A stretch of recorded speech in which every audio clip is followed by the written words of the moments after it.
My father is a tough, grizzled man who has seen a lot in his time. He's a blue-collar veteran who spent years working at the local county crematorium. Over time, he grew numb to the grief and the tears. For him, burning bodies became as routine as a mechanic fixing a car. But that night, when he stumbled through the front door at 3 a.m., he looked like a ghost, pale and trembling. He headed straight for the kitchen and poured himself a stiff glass of whiskey, his hand shaking so hard the glass clattered against his teeth. My mom woke up, sensing something was wrong. We both sat there as he finally began to tell us about the nightmare he'd experienced. It started when a woman showed up, looking frantic and destroyed by grief. She claimed her young daughter had passed away from cancer. But there was something off about her. She was in a desperate hurry, constantly asking how to speed up the process. She even tried to slide Dad a wad of cash to skip the protocols. When he refused, she gave him a look so cold it made his skin crawl. Later that evening, the body arrived. The coffin was nothing more than a crude pine box, nailed together like scrap wood from a backyard. As they moved it, a foul, rotting stench began to leak from the cracks, a smell far worse than any normal corpse. Dad told her they had to open the lid to verify the identity. The woman didn't want to say goodbye. She just wanted the body gone.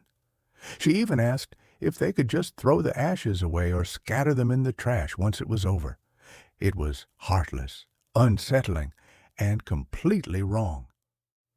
When Dad and his partner Abe finally pried the lid open, the smell of decay was overpowering. The girl was there, but even though the paperwork said she died yesterday, her body was already covered in dark, festering spots. They sealed the box and pushed it into the white-hot furnace. That's when the terror began. Abe ran out of the furnace room, claiming he heard screaming coming from inside the fire. Dad tried to laugh it off, but then the furnace malfunctioned. The gas cut out. The fire died. When they looked through the reinforced glass observation port, the box was charred, but the body was moving. Dad looked through the small window and froze. A horrific charred face was staring back at him from inside the flames. It wasn't the girl, it was a monstrosity. A scorched, hairless female form with a head twice the size of a human's. Its face was split down the middle, a dark, jagged void where eyes and a nose should have been, filled with writhing insects. He even managed to snap a photo with his phone before the thing began to scream. It wasn't a human cry. It sounded like a steam engine colliding with 1,000 wailing voices. The creature began to slam against the thick steel door of the furnace with unnatural strength. Panic seized them. They managed to restart the fire, but then the observation glass shattered. They bolted for the exits, but every door was mysteriously locked. They spent the night hiding in a dark storage closet, listening to the heavy, dragging footsteps of that thing pacing the hallway outside. Eventually, they made a desperate leap through a window, and Dad had to carry a hobbled Abe to safety as the creature watched them from the shadows of the building. When Dad finished his story, I noticed he was still twitching, his eyes darting around the room as if he were being hunted. A crucifix on the wall suddenly fell and shattered, even though there was no breeze. Later, after Dad went to shower, I walked past his pile of work clothes on the floor. I saw something moving in the fabric. I leaned closer and realized the clothes were crawling with fat, white corpse worms.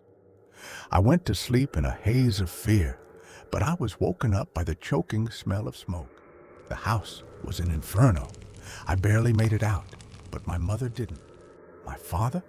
He vanished. No body, no phone, no trace of him was ever found. I realize now why that woman was in such a hurry. Something evil was living inside that girl's body, and when the fire destroyed its shell, it needed a new home. I think it's still out there, hiding inside my father, waiting for the right moment to finish what it started. Here is the end, my friend. Thank you for listening my story.